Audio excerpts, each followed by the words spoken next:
ஆண்டவரும் ரட்சிகருமாயிருக்கிற இயேசு கிறிஸ்துவின் நாமத்தில் உங்களை வாழ்த்துகிறேன். மீண்டுமாய் சில வசனங்களை நம்ம வாசிப்போம். கீழ்ப்படியாமலை குறித்ததான வசனங்களை.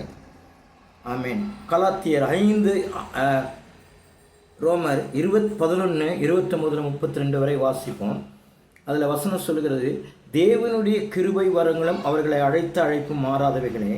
ஆதலால் நீங்கள் முற்காலத்திலே தேவனுக்கு கீழ்ப்படியாதிருந்தும் இப்பொழுது அவருடைய கீழ்ப்படிதலினாலே இரக்கம் பெற்றிருக்கிறது போல அவர்களும் இப்பொழுது கீழ்ப்படியாமல் இருந்தும் பின்பு உங்களுக்கு கிடைத்த இரக்கத்தினால் இரக்கம் பெறுவார்கள்.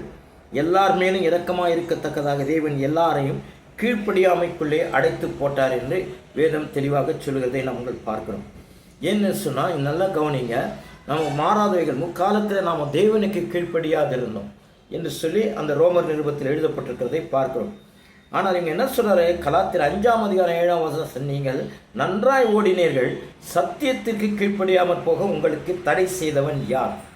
நல்லா கவனிங்க. எனக்கு அருமையான தேவனுக்குள்ள இந்த காலகட்டத்திலே நல்லா ஓடுறாங்க, நல்லா ஜெபிக்கிறாங்க, நல்லா இது பண்ணுறாங்க. ஆனால் சத்தியத்துக்கு கீழ்ப்படியக்கூடாதபடிக்கு பிசாசு அவன் தந்திரமாய் ஒவ்வொருவரையும் பிடித்து வைத்திருக்கிறான் என்பதை குறித்து இந்த வசனத்தின் மூலம் தெரிந்து கொள்ளலாம். நன்றாக பாருங்கள், நிறைய திருச்சபைகள், நிறைய விசுவாச குடும்பங்கள் இருக்கிறது, நிறைய ஜனங்கள் இருக்கிறார்கள். ஆனால் இன்றைக்கும் சத்தியத்தின்படி கீழ்ப்படியவில்லை, சத்தியத்துக்கு ஒப்பு கொடுக்கவில்லை. வசனம் சொல்கிறது, யாக்கோபு 1:21, 22, 23 எல்லாவித அழுக்கையும் கொடிய துர்க்குணத்தையும் ஒழித்துவிட்டு உங்கள் உள்ளத்திலே நாட்டப்பட்டதாயும் உங்கள் ஆத்துமாக்களை உயிர்ப்பிக்கிறதுமான வசனத்தை சாந்தமாய் ஏற்றுக்கொள்ளுங்கள். அல்லாமலும் வசனத்தை கேட்கிறவர்களாய் மாத்திரமல்ல, அதன்படி செய்கிறவர்களாய் இருக்கும். அப்படி செய்யாதவனானால் கண்ணாடியிலே சுபாவ முகத்தை பார்க்கிற மனுஷனுக்கு ஒப்பாயிருப்பான்.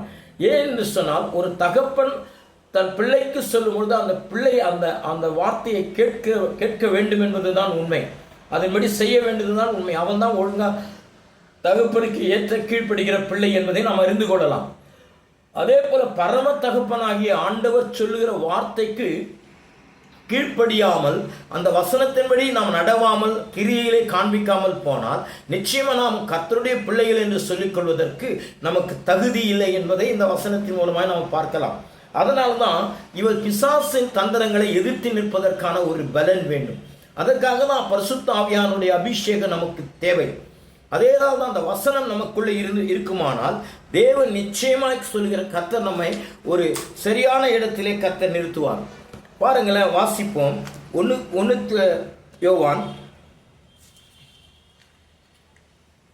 யோவான்ல வாசிப்போம். 3ஆம் அதிகாரம்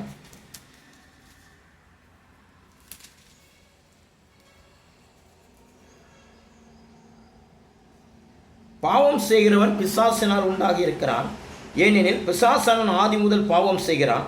பிசாசுடைய கிரிகள் அழிக்கும்படிக்க தேவனுடைய குமாரன் வெளிப்பட்டார்.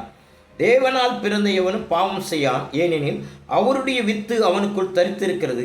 அவன் தேவனால் பிறந்தபடியினாலே பாவம் செய்ய மாட்டான். பார்த்தீங்களா? ஆமாம். அப்போ இன்னொரு காரியம் பார்த்தீங்கன்னா, வாசிங்களேன், 3ஆம் அதிகாரம்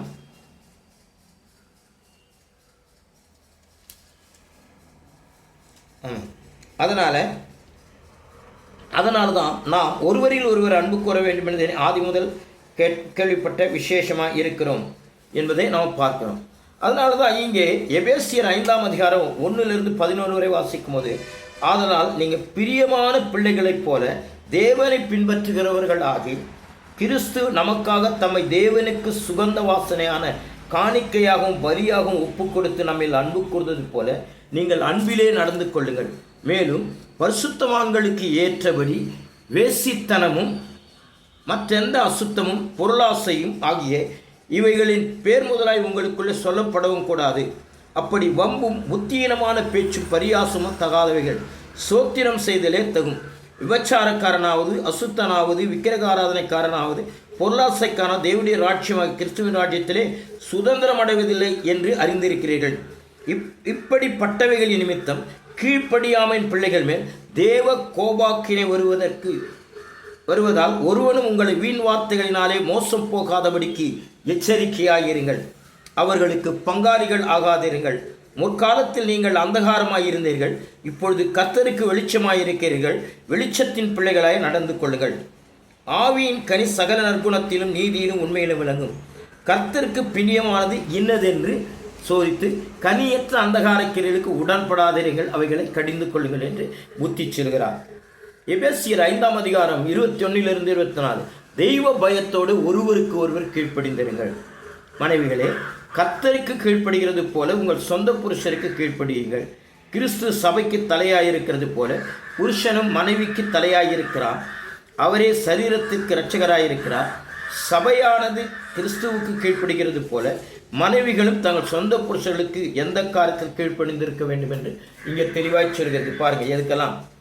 அதனால் தெசலோனிக்கேயர் 2 தெசலோனிக்கேயர் 1:6, 6-8 வரை, உங்களை உபத்திரப்படுத்துகிறவர்களுக்கு உபத்திரவத்தையும் உபத்திரப்படுகிற உங்களுக்கு எங்களோடு கூட இளைப்பாறுதலையும் பிரதிபலனாக கொடுப்பது தேவனுக்கு நீதியாக இருக்கிறது. தேவனை அறியாதவர்களும் நம்பி நம்முடைய கர்த்தராகிய இயேசு கிறிஸ்துவின் சுவிசேஷத்துக்கு கீழ்ப்படியாதவர்களுக்கும் நீதியுள்ள ஆக்கினை செலுத்தும்படிக்கு கர்த்தராகிய இயேசு தமது வல்லமையின் தூதரோடு ஜுவாலித்து எரிகிற அக்கினியோடு மானத்திலிருந்து வெளிப்படும் பொழுது அப்படியே ஆகும்.